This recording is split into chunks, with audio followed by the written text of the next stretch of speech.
الصلاة والسلام عليك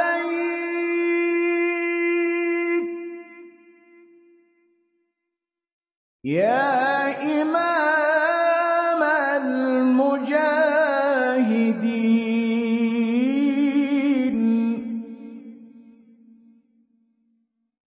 يا رسول الله. Pagi hari ini kita akan melanjutkan kajian kita yaitu haqqus shalah, hak salat.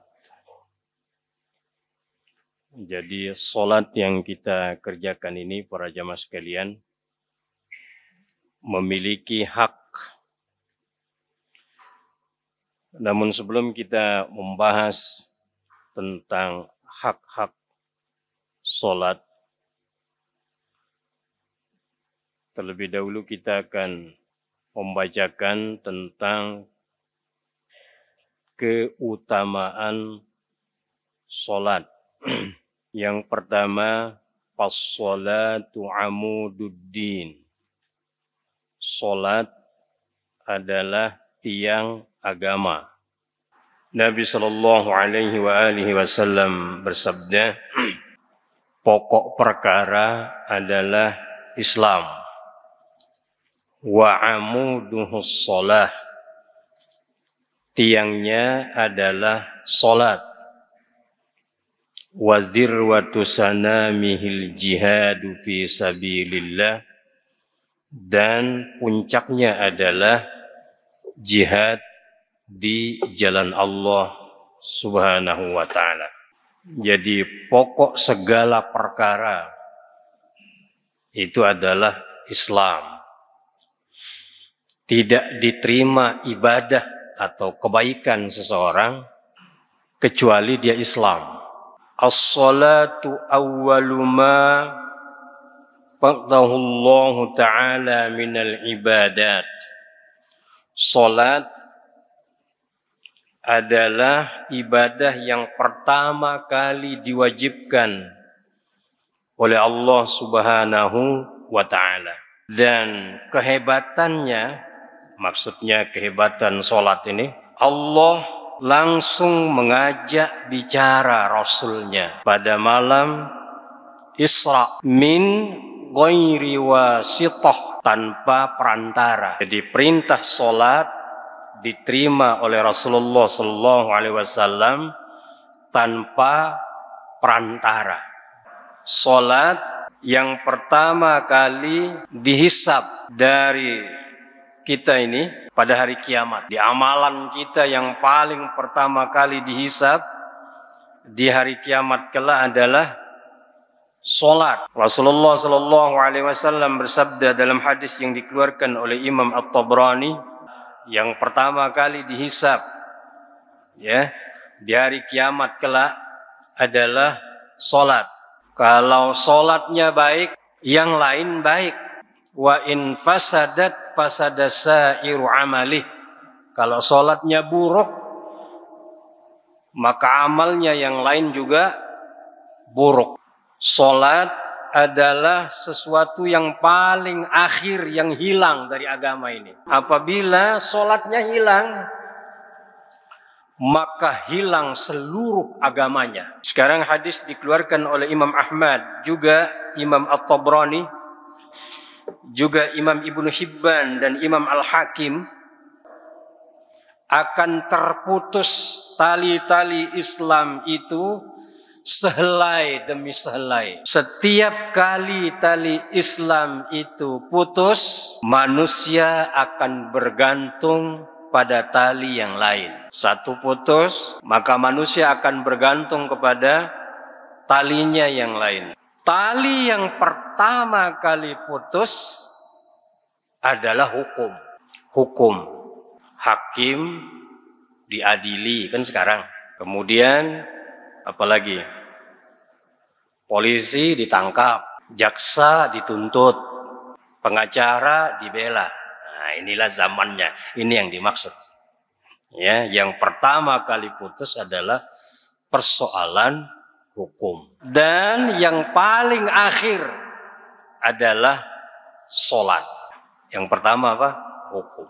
Sholat adalah wasiat yang terakhir dari wasiat Rasulullah Sallallahu Alaihi Wasallam ketika beliau berpisah dengan dunia. Artinya ketika beliau meninggal dunia, maka beliau berwasiat tentang sholat. Beliau bersabda, saking pentingnya ini ya, saking pentingnya sholat, sampai-sampai ketika beliau hendak menghembuskan nafas terakhir, beliau bersabda, as-shalah, as-shalah, wa ma malakat aimanukum. Jagalah sholat, jagalah sholat 2 kali. Wa ma malakat aimanukum, dan budak-budak kalian. Berikutnya, as-salatu ya ibadallah tijaratun rabihah, kata penulis. Salat adalah perniagaan yang sangat menguntungkan. Ada keuntungan dari salat ini para jamaah sekalian. Di antara dalilnya adalah surah Fatir ayat 29. Orang-orang yang membaca kitab Allah, baca Al-Quran, wa aqamus shalah, dan mendirikan salat, wa anfaqu mimma razaqnahum sirran wa alaniyah, dan menginfakkan hartanya baik secara terang-terangan maupun sembunyi-sembunyi. Yarjuna tijaratan lan tabur, mereka menginginkan perniagaan lan tabur yang tidak akan pernah merugi. Sini ada 3 jenis perniagaan dalam ayat yang mulia ini. Perniagaan yang pertama adalah membaca Al-Quran, selalu membaca Al-Quran. Kedua, sholat. Lalu yang ketiga, menginfakkan hartanya baik secara terang-terangan maupun sembunyi-sembunyi. Berikutnya, as-salatu nurun fil wajhi wa nurun fil qabri wa nurun 'ala sirati yaumal qiyamah. Salat adalah cahaya. Jadi wajah kita ini bercahaya dengan salat.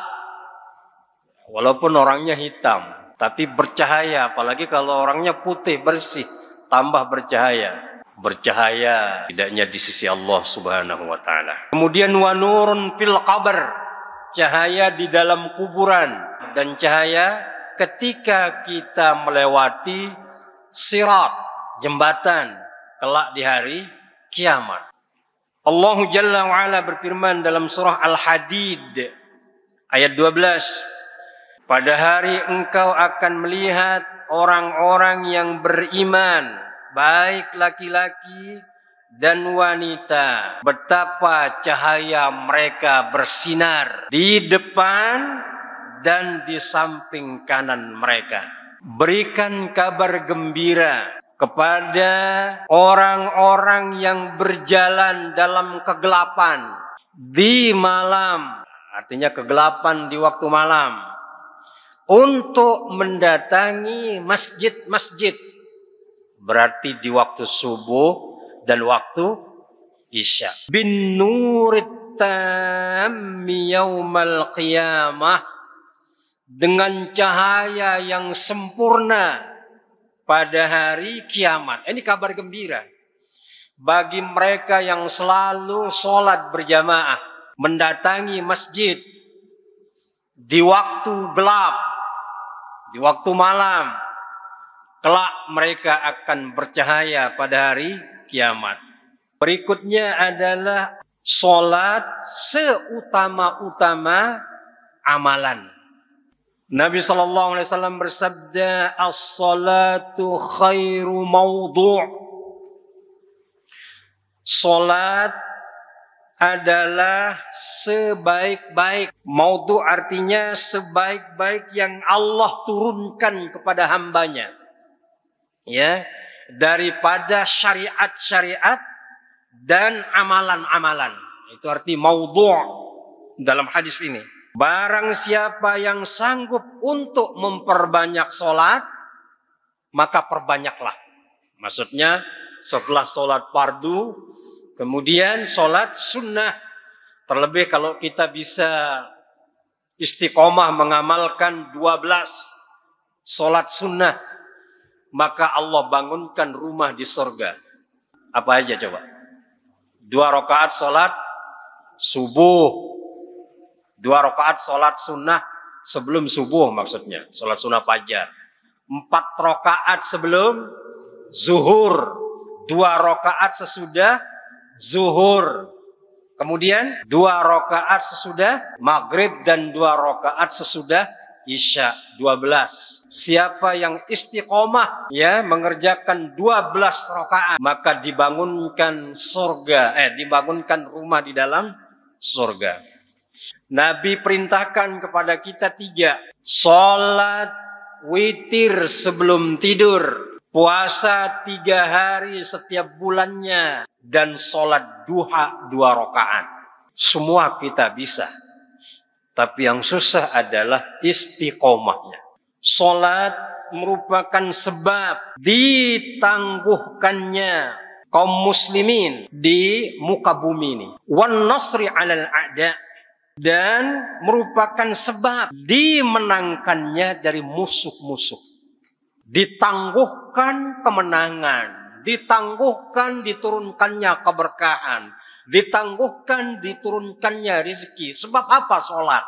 Tetapi rezeki menjadi lancar, kemenangan akan kita raih manakala kita menjaga sholat. Dalilnya adalah surah Al-Hajj ayat 41. Alladzina immakkannahum fil ardi, yaitu orang-orang yang kami beri kedudukan di muka bumi. Aqamus shalah, mereka melaksanakan salat. Wa atawuz zakah, dan mereka mengeluarkan zakat. Wa amaru bil ma'ruf wa nahau 'anil munkar, mereka beramar ma'ruf dan bernahi mungkar. Walillahi 'aqibatul umur, dan kepada Allah kembali segala urusan. Baik, sekarang kita akan melanjutkan dengan hak-hak sholat. Tadi keutamaan sholat, sekarang haknya. Pertama, ayyu addus sholata bi taharatin kamilah. Itu hak sholat pertama. Hendaknya kaum muslimin menunaikan sholat dengan menyempurnakan toharoh. Toharoh, bersuci. Nah, bersuci itu ada 2. Bersuci dari hadas dan bersuci dari najis. Hadas itu ada 2. Hadas besar, hadas kecil. Kalau hadas besar, bersucinya dengan apa? Mandi. Kalau hadas kecil, bersucinya dengan wudu. Dan dengan tata cara yang dicontohkan oleh Rasulullah Sallallahu Alaihi Wasallam. Jadi solat kita harus seperti solatnya Rasulullah. Toharoh kita harus seperti toharohnya Rasulullah Sallallahu Alaihi Wasallam. Semua ke sana. Kalau toharohnya rusak, nggak ada artinya itu solat yang baik itu, nggak ada. Jadi mulai dari toharoh dulu, dari bersuci dulu. Bagaimana cara kita mensucikan diri dari najis? Bagaimana cara kita mensucikan diri dari hadas? Dalam Al-Quranul Karim, dalam surah Al-Maidah ayat 6. Ya ayyuhalladzina amanu, wahai orang-orang yang beriman, idza qumtum ila shalah faghsilu wujuhakum. Apabila kalian berdiri untuk sholat, faghsilu wujuhakum, ya, basuhlah muka-muka kalian, wajah-wajah kalian. Wa aydiyakum ilal marafiq, dan kedua tanganmu sampai siku. Ini tata cara wudhu dalam Al-Quran. Wamsahu biru'usikum, dan usaplah rambut kepala kalian. Wa arjulakum ilal ka'bain, dan kedua kaki kalian sampai 2 mata kaki. Disebutkan nggak di sini berkumur? Tidak. Telinga disebutkan tidak? Tidak juga. Berkumur tidak disebut. Membasuh telinga tidak disebut. Disebutkan di dalam hadis. Itu sebabnya kalau orang saklek, saya mau Quran saja, nggak mau pakai hadis, nggak bisa dia berwudu. Wa in kuntum junuban fattahharu. Dan jika kalian junub, maka bersucilah. Jika kalian sakit atau dalam perjalanan, safar, ya, au jaa ahadum minkum minal ghaid, atau kalian habis keluar dari jamban, WC, ya, buang air, au lamastumun nisa. Kalimat ini, au lamastumun nisa ini melahirkan beberapa pendapat ulama. Aula mastumun nisa artinya memegang wanita. Ya. Batalkah wudhu seseorang bila ia menyentuh, memegang wanita? Mazhab Syafi'i mengatakan batal berdasarkan nas ini, tanpa ada rincian. Beliau mengatakan batal bila yang disentuh itu adalah wanita non mahram, berarti sama istri batal, kecuali sama anak, gadis, bibi, tante, om, kakek, nenek. Yang kedua, batal bila disertai syahwat. Yang ketiga, tidak batal secara mutlak. Baik bersentuhannya disertai syahwat atau tidak. Tidak membatalkan. Ini mazhabnya Abu Hanifah, Imam Hanafi. Ya, mazhab Hanafi mengatakan tidak membatalkan wudhu bersentuhan antara laki-laki dan wanita. Jadi Rasulullah habis wudhu, beliau mencium istrinya. Begitu juga kalau beliau sholat malam, saking sederhananya sholat beliau, kadang-kadang kaki Aisyah menjulur, beliau angkat, beliau singkirkan. Menunjukkan bahwa bersentuhan laki-laki dan wanita tidak membatalkan wudhu. Dan ini pendapat yang paling banyak dipakai. Karena aula mastumun nisa pada ayat itu, bersentuhan di situ maknanya adalah jima, ya, hubungan suami istri. Kalau itu udah pasti batal.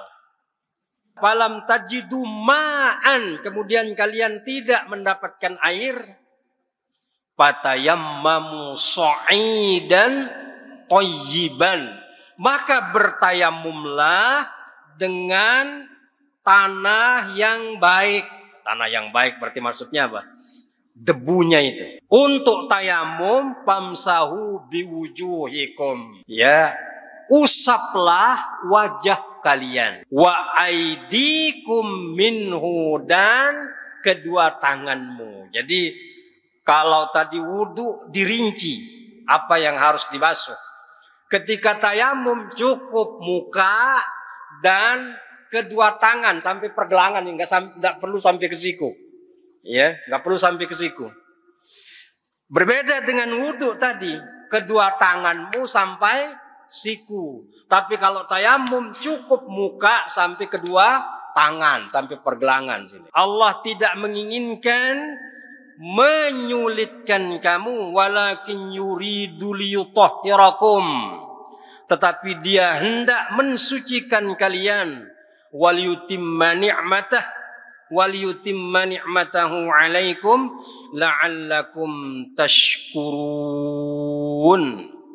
ya, dan menyempurnakan pahalanya bagimu agar kamu bersyukur.